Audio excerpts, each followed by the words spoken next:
कर्जत जामखेडमधील रोहित पवार आणि राम शिंदे यांच्यातील संघर्ष संपूर्ण राज्याला माहिती आहे। दोन्ही नेते एकमेकांना कोंडीत पकडण्याची एकही संधी सोडत नाहीत।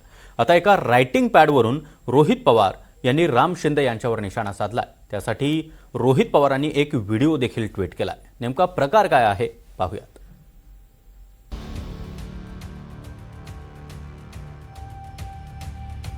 राज्यामध्ये नगरपरिषद निवडणुकांच्या नंतर आता महापालिका निवडणुकांची रणधुमाळी सुरू झाली आहे।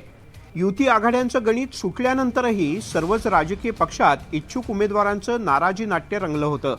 आता नेत्यांचे दौरे आणि प्रचार सभांना लवकरच सुरुवात होईल, पण त्याआधीच आरोप प्रत्यारोपांना सुरुवात झाली। कारण राष्ट्रवादी काँग्रेस शरद पवार पक्षाचे आमदार रोहित पवार यांनी शेअर केलेल्या एका व्हिडिओची सध्या जोरात चर्चा रंगली आहे। रोहित पवार यांनी आपल्या अधिकृत ट्विटर हँडलवरून एक व्हिडिओ शेअर केलाय। यामध्ये एक महिला अभ्यासाच्या पॅडवर चिकटवलेलं एक स्टिकर काढताना दिसतेय। हे स्टिकर रोहित पवार यांचे प्रतिस्पर्धी भाजपचे नेते आणि विधान परिषदेचे सभापती राम शिंदे यांच्या वाढदिवसाच्या निमित्त दिलेल्या शुभेच्छांचं असल्याचं स्पष्ट दिसतंय। पण हे स्टिकर काढल्यानंतर मागे छत्रपती शिवाजी महाराज यांचं चित्र असल्याचं पाहायला मिळालं। या प्रकारावरून रोहित पवार यांनी संताप व्यक्त केला। शिवरायांच्या फोटोवर आपला स्टिकर चिकटवून चमकोगिरी केली जात असल्याचं रोहित पवार यांचं म्हणणं आहे। इतकंच नाही तर संबंधितांनी अर्थातच राम शिंदे यांनी याबद्दल माफी मागावी असंही रोहित पवार म्हणालेत।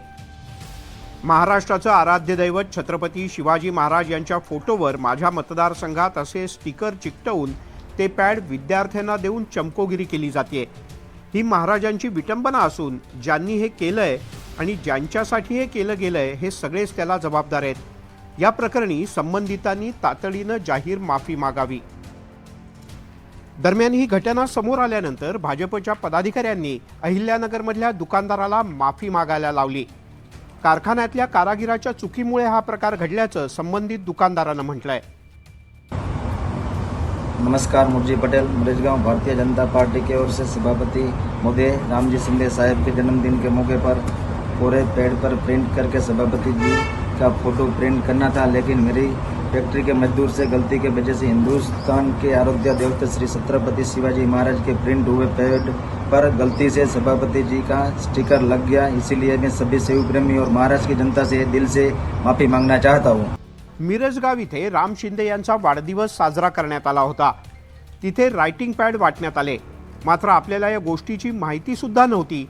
छत्रपती शिवाजी महाराजांचा अपमान करण्याचा आमचा उद्देशही नव्हता, अशी प्रतिक्रिया मिरजगावच्या सरपंचांनी दिली आहे। छत्रपती शिवाजी महाराज हे महाराष्ट्राचं दैवत आहे, आमचं सुद्धा दैवत आहे। आम्ही सर्व भारतीय जनता पार्टीचे कार्यकर्ते या ठिकाणी लहानपणापासून छत्रपती शिवाजी महाराजांची जयंती या ठिकाणी उत्साहात साजरी करतो। त्यांचे विचार आम्ही या ठिकाणी समाजामध्ये पसरवण्याचं काम करतो। आमचा काही उद्देश असा छत्रपती महाराजांचा अपमान करणं हा नव्हता, परंतु ज्याला ऑर्डर दिली त्या दुकानदाराच्या चुकीमुळे या ठिकाणी त्यांनी ते पॅड दिले आणि आमच्याकडून वाटप त्या ठिकाणी झालं। दुकानदारांनी या ठिकाणी माफी मागितलेली आहे। मीही भारतीय जनता पार्टी मिरजगाव शहराच्या वतीने या ठिकाणी सर्व शिवप्रेमींची या ठिकाणी माफी मागतो। कर्जत जामखेड विधानसभा मतदारसंघात सलग 2 वेळेला रोहित पवार यांनी भाजपच्या राम शिंदे यांचा पराभव केला। 2024च्या विधानसभा निवडणुकीत राम शिंदे यांचा निसटता पराभव झाला। मात्र नुकत्याच झालेल्या नगरपरिषद निवडणुकीत राम शिंदे यांनी बाजी मारली। आता जिल्हा परिषद निवडणुकीत सुद्धा रोहित पवार विरुद्ध राम शिंदे यांच्यातला सामना पाहायला मिळणार आहे। या सगळ्या पार्श्वभूमीवर आरोप प्रत्यारोप आणि एकमेकांना खिंडीत गाठण्याचे प्रयत्न सध्या जोरात सुरू आहेत। रोहित पवार यांनी अभ्यासाच्या पॅडचा व्हिडिओ ट्विट करत राम शिंदे यांना कोंडीत पकडण्याचा प्रयत्न केलाय। या सगळ्या स्पष्टीकरणानंतर आता राम शिंदे रोहित पवार यांना काय नेमकं प्रत्युत्तर देतात हे पाहणं महत्त्वाचं आहे। Bureau report, NDTV Marathi.